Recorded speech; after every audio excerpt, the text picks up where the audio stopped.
It's fashion tea time. Real Housewives of Atlanta, season 17, episode 3. They open up showing K. Michelle in the hospital after surgery. She underwent a 2-hour surgery to remove infected tissue related to a previous surgery. She said the actual thing that made her sick is not the BBL, it is the injections that she got involving silicone. She said the hardest thing for her to take in is that no matter how many surgeries she has, she will never be able to fully recover and get all of the silicone out of her body. So she's talking there with her husband in the hospital recovery room, and they're just kind of talking about how the surgery went, how she feels, and who came to visit her. She said Shamea came to visit her, and she felt like that was so nice of her. Some of the other ladies also called her. So she said she is ready to get up out the hospital. She got her full glam team there. And she said one thing is that even though she be going through a struggle, she will never look like it. And she looks good as she is leaving the hospital.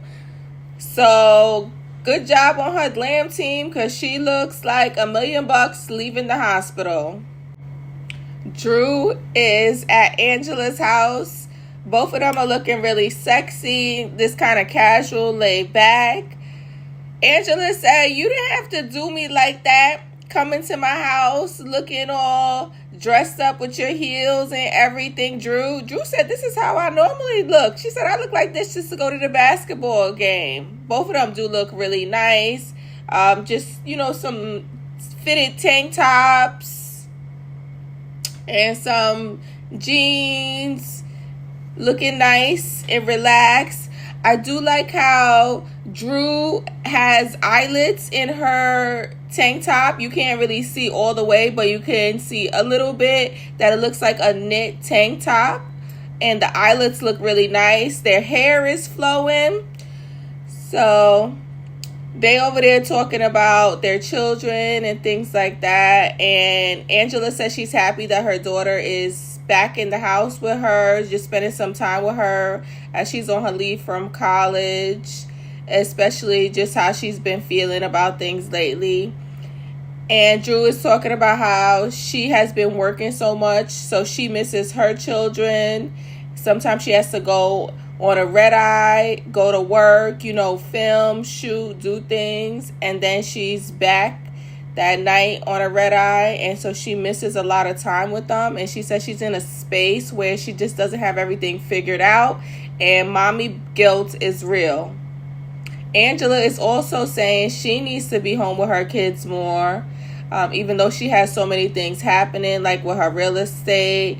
I think Angela is talking about the kids that she also shares from the marriage with her husband. So she has some stepkids with her husband, but they don't show those kids on the show. They just show her daughter, who's 25, on the show.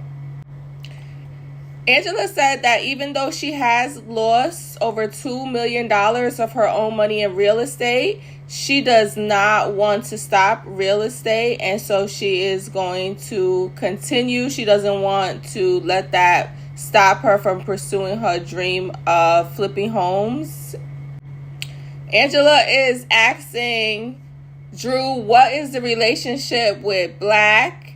And Drew is like, y'all trying to make him my man, but he is not.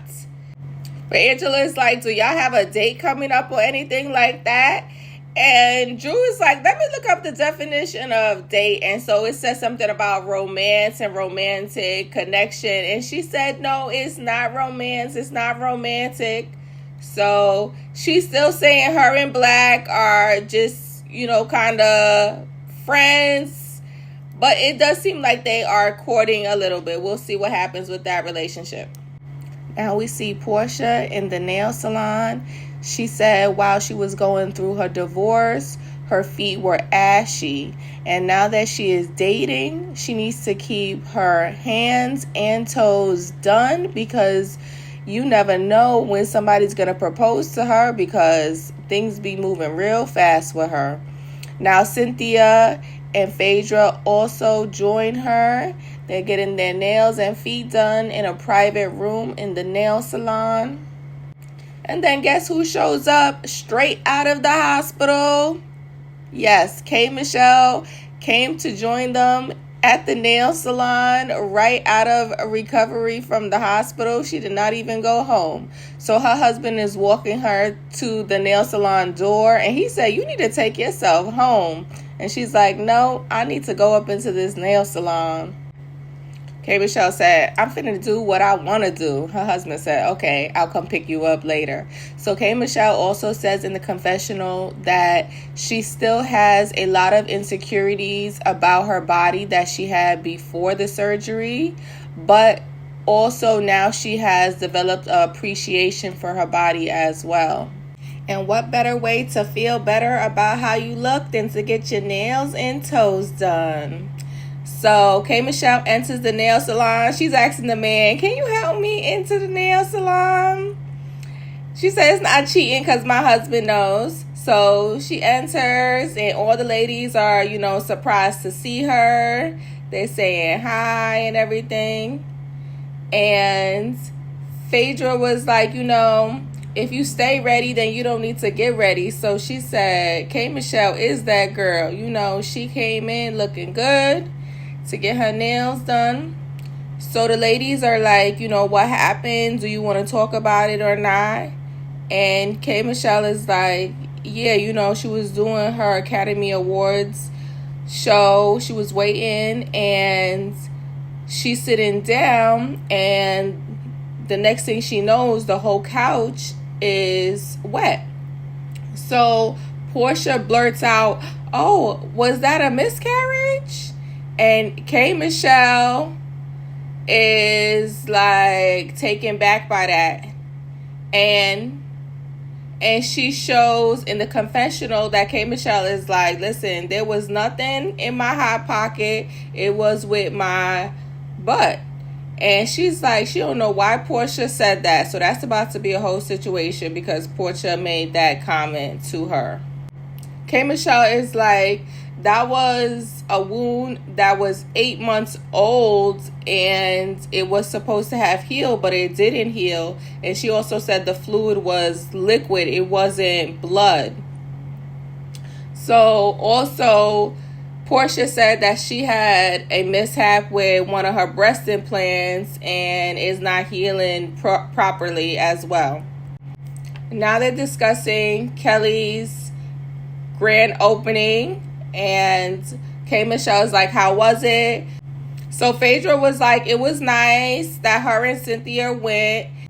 So K. Michelle's like, "Portia, you didn't go?" And Portia was like, "No, because it came back to her that she was telling people what happened with the tea, and then she was calling Portia a whore, so Portia said she wasn't going." Then they also discussed the fact that Portia said that Kelly was sleeping with married men, and Cynthia is like, "Do y'all think there's any truth to Kelly sleeping with married men?" Which is why she's upset.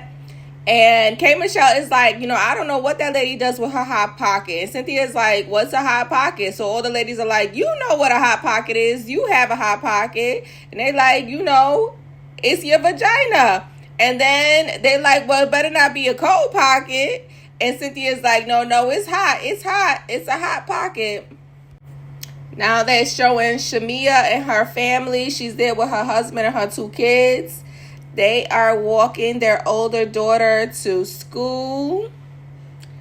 She is in 1st grade and she is doing really well. Also, her baby is doing really well with all of her therapies that she's doing. She had a lot of health concerns before.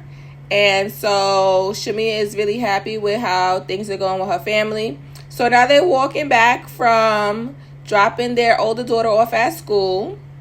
And Shamea is bringing up her rum company that she wants to, really establish and she's been working on. She said when she first expressed her interest in this rum company, her husband was not excited at all and he almost shut it down. So he was on, calls with the people, and he was like asking questions, and he's like, it's not seeming like it's going to be profitable and things like that. But Shamea said that she went on a plane, she went over there to Grenada, and she was trying to make things happen.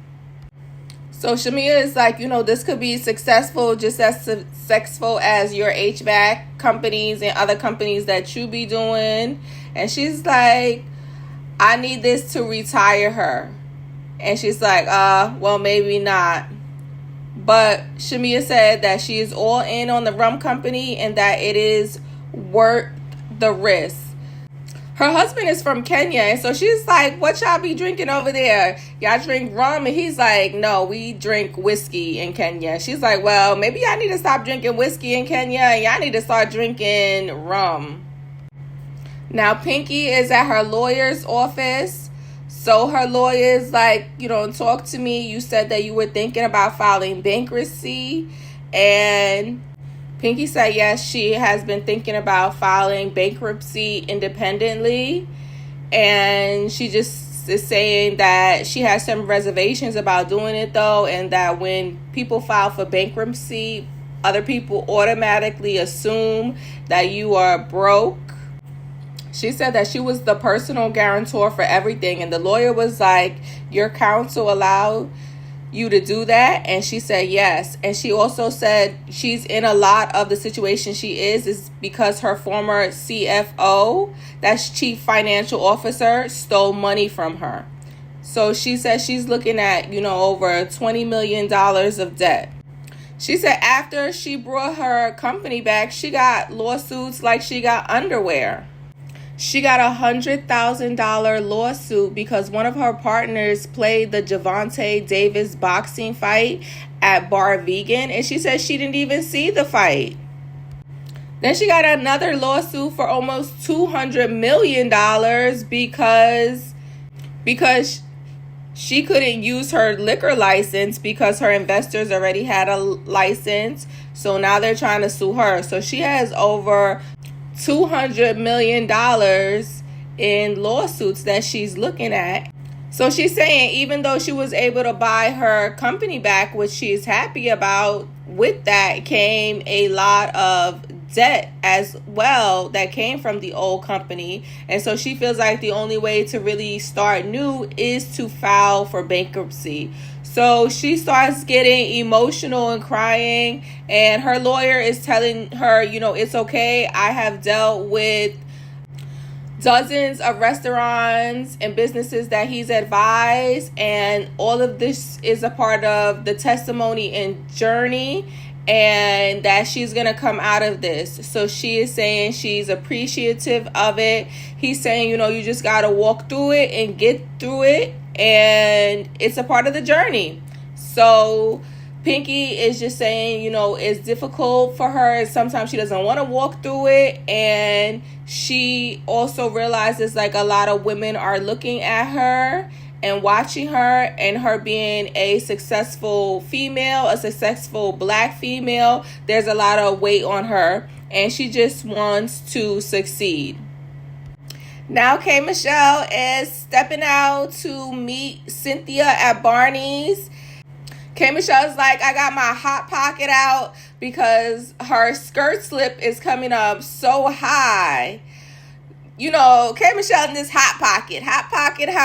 They do an advertisement for some Hot Pockets, I see, in this season. So Cynthia is saying that also Pinky is going to be joining them, and she's looking forward to just talking to the ladies. So K. Michelle is like, Pinky is my sorority sister, and so they start showing some past clips of their sorority and them stepping and things like that. Now Pinky steps in, they say hi, and then they start ordering their drinks and stuff like that. K. Michelle said, she feels like she deserves to have a little sip of something after all that she's been through. So they get in some cocktails. K. Michelle orders some watermelon juice with vodka. So Cynthia is like, I'm so happy to have you ladies to myself to catch up. And Pinky is like, Cynthia, you're so regal. And with your hair, you giving Donna Summers. And Cynthia's like, I have two sides to me. I could be that, pleasant person, the Donna Summers hair. And then I could also be 50 Cent activated. And Cynthia is like, and speaking of activated, it seemed like someone got you activated. So Cynthia is like, I was sitting on the porch of my Cynthia Bailey house and I came across a text that K. Michelle wrote. And K. Michelle wrote, I am my own person. I'll sit there and smile and clock it. I'm not with none of that bull SHIT. All capital letters activated. Next one, bimbos are the loudest and most confident. Shut your face. So they're showing the confessionals in which the ladies are reading the text messages and then trying to decipher who is K. Michelle talking about. Who is she trying to say is the bimbo and what is it about? So K. Michelle is like, that's what I do. I tweet. K. Michelle says she's been talking her mind over social media for over 10 years, and that's what she does, and nobody's going to tell her anything, and she is famous. So now they sitting at the restaurant, and Cynthia is like, I hope you wasn't referring to me as me being the bimbo. Did I do something wrong to you? And K. Michelle is like, no, it wasn't you. It was Portia. So she's saying she had already told Portia the situation. She said, this big dingbat bust out and says, you had a miscarriage? And she's like, what? Who says that to a woman? And Pinky's like, that's not right. You don't say that to a woman. And K. Michelle says, in that moment, she realized she was being catfished. And she said she didn't even understand it until she got home. And then she realized what was happening. Cynthia is saying, maybe she didn't mean it necessarily in such a bad way. She's known the ladies for some years, and not to say that they can't say and do certain things, but that K. Michelle should probably speak to her, and that Portia probably said that in an innocent way. So K. Michelle said, can I ask y'all a question? They're like, what? And she's like, Cynthia, what is up with Phaedra? Because all Phaedra does is giggle. Pinky says she's too busy eating dead people at the morgue. Uh-oh. What's going on with Pinky and Phaedra? Oh, so, okay, this is what it is. Pinky is saying that Phaedra is going around telling people that Pinky eats meat and she's not a vegan. And Pinky is like, listen, you can't play with me with that because I'm on the board of PETA and this and this and that. And so you can't go around saying that I'm eating meat. And then Pinky is also like, you can't trust a lawyer that doesn't practice law and a person that eats dead people. So, that's a lot right there. That's a lot for her to be saying that Phaedra eats dead people. Phaedra also definitely has her issues and things like that. And she's definitely no perfect person. But come on now, to go around saying the lady eating dead people, But we'll see what happens with that one. But Phaedra also shouldn't be spreading rumors that Pinky is not a vegan if that's not true. So I guess we're going to see what happens with the relationship between Pinky and Phaedra. Pinky is talking about her vulnerability with her career and what she's going through, and that she just wants to be in a space with people that she can trust and be vulnerable with, and she doesn't always have to be the strong friend in person like that. And Cynthia is like, no, I definitely love women, and I'm a supporter of women and things like that. Pinky's like, what you mean you love women? And she's like, no, I mean, like, I support women and things of that nature. Now, Drew steps into the building looking sexy. She got a white top, white skirt on. She got the fur going on. She almost looked like she might be going to bed in some lingerie, but it is an outfit and it looks really cute. So Blakk steps in behind her, and he comes with a whole bunch of roses, and she's like, oh, what do I do to deserve this? He said, I want to give you your flowers now because you deserve them. So obviously they are out on a quote-unquote date. I say quote-unquote because we don't know if they're dating or not. They're just friends, but whatever. They're out enjoying each other's company, and that's what Drew should be doing because she's going through a divorce. Get out there, see different people. Don't get locked in too soon.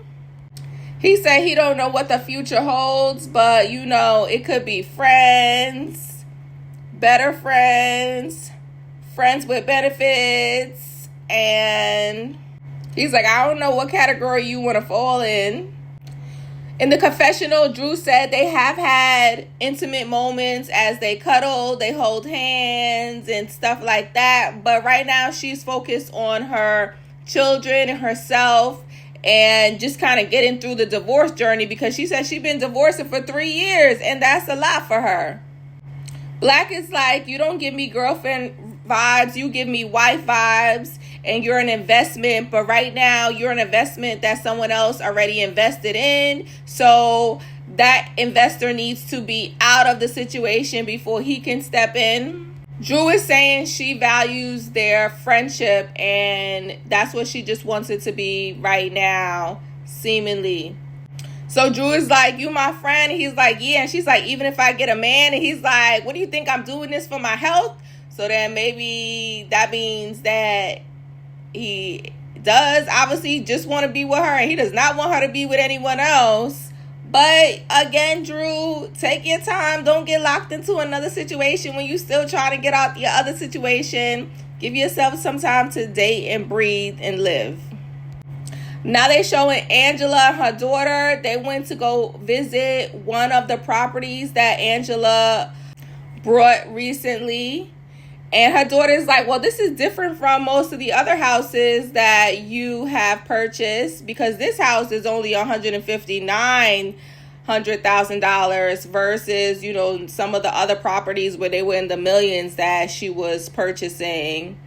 And her daughter is like, does your husband even know that you purchased this house? And Angela's like, but she said that she told him that she was going to just get one house and flip that one house.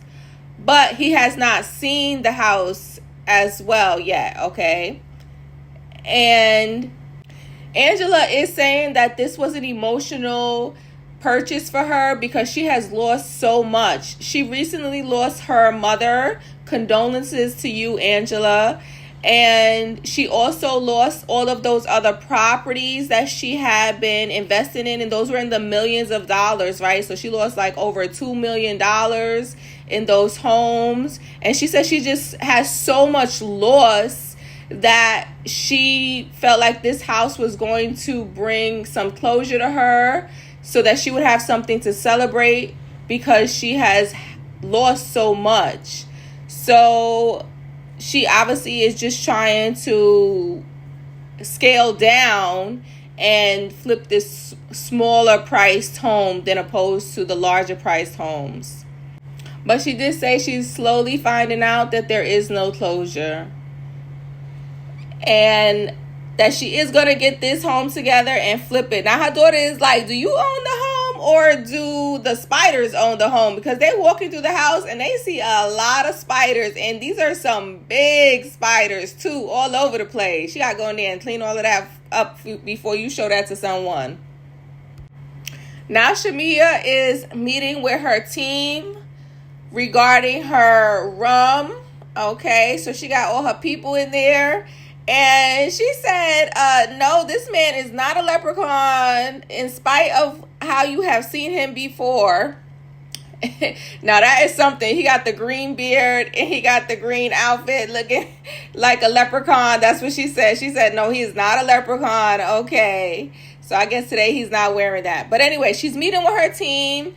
And she is also meeting with the individuals from Grenada that's on her team virtually. And so they are discussing the flavor, the bottle and things like that. So she says she wants the brand to be called Sweet Peach, but they're saying they don't have any peaches in Grenada. And so they're saying, those would have to be imported in. And that's going to be really expensive. So Shamea was a little surprised and taken back. Like, they don't have any peaches growing on the island? But no, they don't. And so she said she is kind of understanding somewhat of what her husband was saying about, how expenses will add up really quickly. So they're just discussing some of the logistics of importing and distribution and things like that, and approvals that it would have to be. Also, Shamea is like, she would like to do a mold of her bottle, and she wants it to be her bottom, literally a mold of her bottom, and she wants it to be called Rum Bum. Okay, so they, the people start laughing. The team, the lawyer had to take a sip of water. He's like, what's going on over here? So, I don't know. Like, do you want to drink some rum that's called Rum Bum? Like, that's your bum? I don't know about that one, but let's see how this rum looks and how it tastes, if it's going to happen. So, good luck to Shamea. We'll see if she got her rum out with her peach flavoring from Grenada. Now, Pinky is out with her husband. They're on a little date night, starting off with some shots. Okay. She over there dancing, sticking out her tongue, so you already know what's about to go down. Baby number 6. Pinky said, if you could, would you do it all over again? So she thought he said no, he wouldn't, as far as marrying her. But he said, no, I would. That's what he said. So she said a year into their marriage, they were about to get a divorce, and they got in the car and drove and was like, this is about to be the end of it. But then they were like, they got there and they was like, nobody better get out the car. And so they wind up staying together. Now Pinky is discussing the lawsuits that she has and the stress that she has dealing with business and things like that. Her husband is saying, how can I help you and take some of this stress away from you financially and spiritually? He said that he would never turn his back on her. And she said, I know that. But she said, what I have going on is my situation. And so she has not told him that she is considering filing for bankruptcy. But she said she will tell him eventually, and she's telling him, you are my best friend, and that they locked in. Now K. Michelle is at Virgil's, meeting up with Portia, obviously over that comment that Portia made that K. Michelle did not like. So even before Portia got there, K. Michelle ordered her a drink called the Red Gal. So Portia happened to come in with a red dress on too.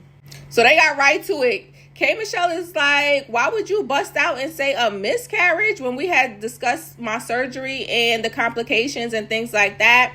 And Portia's like, yeah, you mentioned the surgery, but I didn't know exactly what kind of surgery and things like that. And K. Michelle's like, even if it was, who talks about a miscarriage like that? And Portia's like, well, I have experienced that a lot. And K. Michelle's like, I was thinking it was a safe space, and so I shared. And Portia's like, it was a safe space. And K. Michelle is like, she did not feel like it was. And Portia's saying that, that was the last thing on her mind, was thinking about the other surgery and that was it and things like that. And Portia is like, she had no bad intent when she made that comment about the miscarriage. K. Michelle is saying in the confessional that she does not care if Portia has had some of those same situations in her life, especially since knowing that K. Michelle does want children. So it seems like K. Michelle is saying like her behavior was still inappropriate, and it doesn't seem like she fully accepts Portia's apology and or believes that it's genuine. So Portia's like, that was me you was talking about online. And K. Michelle was like, yes, that she was so bothered that she said what she said, and she called Portia a bimbo. Portia is like, using the word bimbo is so country, and that they need to roll the relationship back up and then roll it out the way it's supposed to be. And Portia's like, maybe it wasn't the best representation of her, the situation and tea that she had with Kelly, and how she, said those things to Kelly. But K. Michelle is saying no, that she can't get into the situation between Portia and Kelly. Portia is like, they should really build a real sisterhood and do things the right way. And like, if you have an issue with somebody, go straight to that person instead of talking to the other ladies about it. But K. Michelle is like, well, that's what I did. I did talk to the other ladies. In the confessional, K. Michelle is like, normally when a person crosses me the first time, they're done with. But she is going to find every consideration to try to give Portia another try. I mean, obviously they on the show together, so she got to finish the season off with her. So we'll see what happens. That's the end of this fashion tea.